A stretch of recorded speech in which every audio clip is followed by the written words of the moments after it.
Okay, the lighting is like super weird.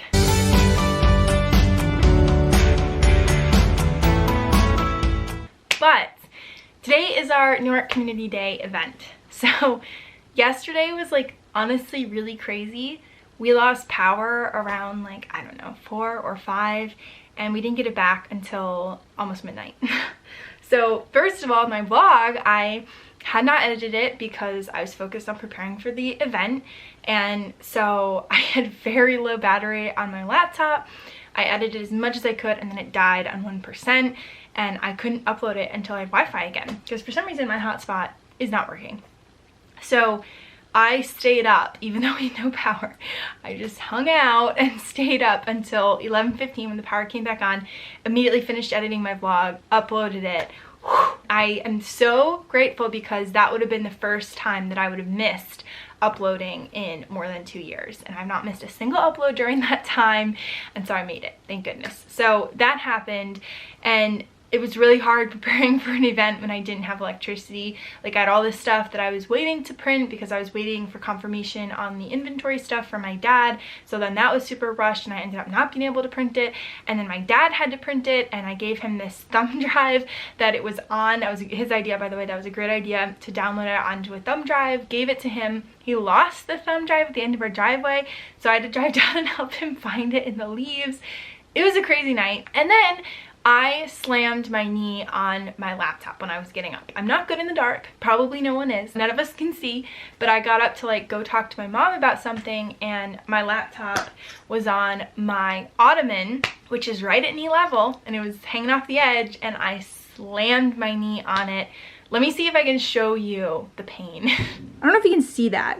Very purple, very blue. This whole area is really swollen and super painful all night. Maybe you can see it better from this angle, but yeah, this whole area is incredibly swollen and very painful. So literally all night, I wasn't comfortable sleeping because if I was on my stomach, my knee was pressing into the bed and it was really hurting it. If I was on my side, my knees were pressing together and it was really hurting it. It was incredibly painful sleeping. So I don't know if I like chipped part of my bone off. I don't know, but it was a good old thunk, and today it is insanely swollen and very, very painful, and it's like hard to walk on.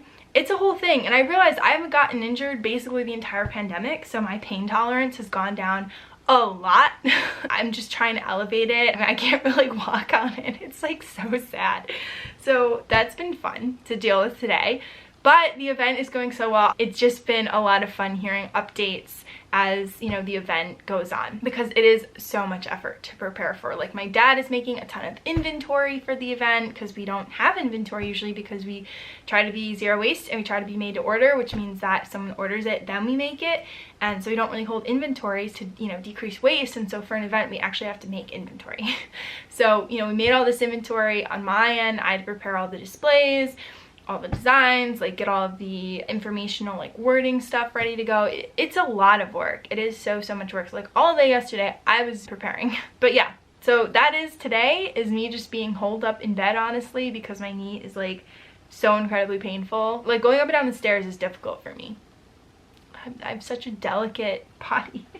It's crazy. And last night, as I was eating food in the dark, I chomped on my, it's literally still swollen. My cheek is still swollen. I like chomped, and usually like when you bite your cheek, it's really painful. This lasted for like a minute of just pain. It just kept going. And I was like, when are you gonna stop? This really hurts. Please stop.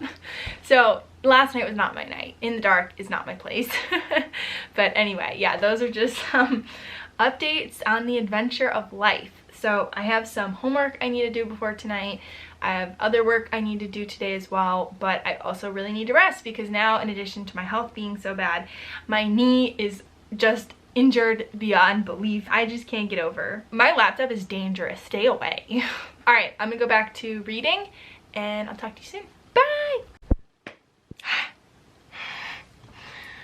All right, so I have just been having like a very stressful week. So a week ago, I heard that Rashima had passed away, who'd been a mentor to Upcycle and a social entrepreneurship professor at UD. That was on Friday. Then I injured my knee on Saturday. and it has hurt the entire week. I'm still not able to like walk normally on it. Like I was just standing talking to my mom and it hurt so bad. It was very uncomfortable, and if I have it in a weird position, I'm like, oh, like it really hurts. I've just now started to be able to like sleep normally on it, because that was keeping me from sleeping a lot of this week. So I definitely like really thwacked it, and I guess bruised the bone or something. The swelling has gone down, thank goodness, but you can still see the bruise. It's just uncomfortable. So that was the whole thing. And then, you know, preparing for the event on Sunday was just really stressful, and it's not really fun preparing for an event that you don't get to go to and enjoy.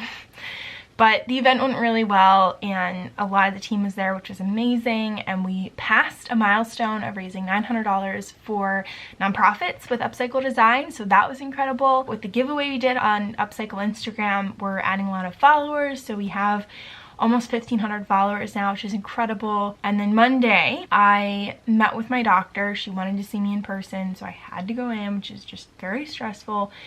And she said, I can't treat you anymore until we get your heart checked out. So I had like, I think it was an EKG earlier this year, but she wants me to get an echo, and she wants me to go in to see a cardiologist, and she said it could be 6 months to get in to see them. And up until then, she said, I can't treat you anymore because it's just masking the symptoms. It's not taking them away. It's causing other issues. So that was incredibly depressing because I had been holding out hope because she'd mentioned another med. That was a sister med to the one I was taking, and I didn't really want to go back on the one that I was taking because yes, it gave me extreme heat intolerance. It made me feel super sick, but it did help my symptoms.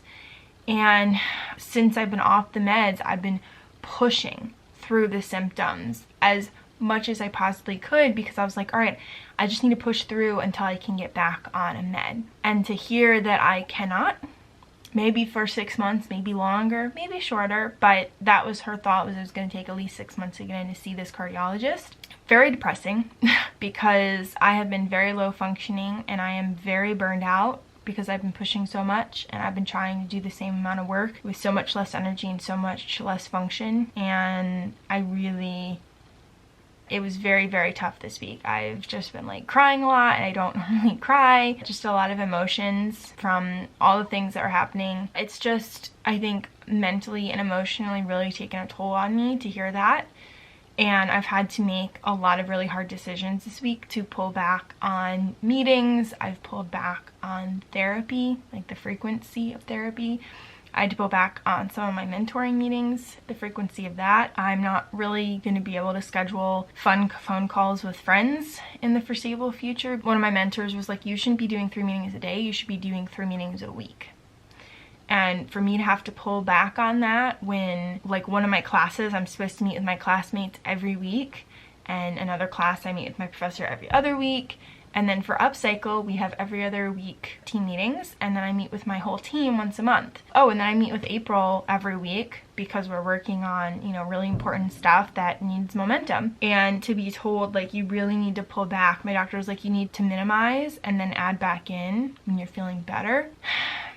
To be told that when I had already, like, to give you an example, this spring I had 2 part-time jobs and I was doing about 6 extracurriculars. I have quit 2 part-time jobs and 6 extracurriculars, and now I am only doing my classes and Upcycle Design. And so my function has gone down a lot, and at this point today, because the last couple weeks I've just been trying to push through and I've been feeling super overwhelmed, super stressed, super anxious, and now crashing and being burned out, I have just fallen off of all of my good habits. I've started getting bad habits back in. You can just tell by like the acne on my face that I'm super stressed. It's just really gone downhill.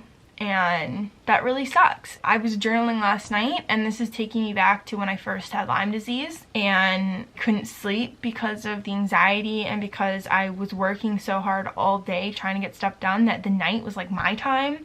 So I would be doing stuff that normally I wouldn't be doing, like I'd be scrolling on social media when I know that that's not good for me, but I'm in such a state of heightened survival that I'm not thinking logically about any of this. I'm in reactionary place. I'm in a survival place. I'm at such low function that I'm at the function that I was like in high school when I had Lyme disease. I could barely get through on classes, and then I had my nonprofit, and I'm barely getting through on classes, and I have my startup. It is really scary. Yeah, it is like an emotional roller coaster to feel like I am back where I was 10 years ago when I first got really sick. And it's all because of that damn vaccine.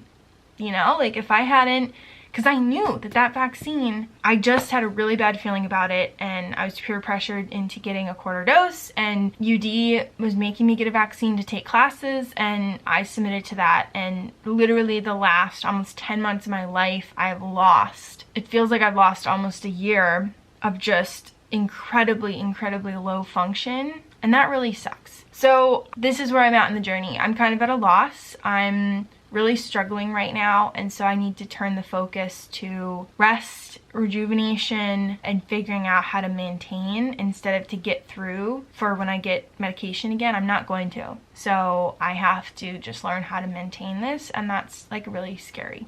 I'm not gonna lie. So that's the update.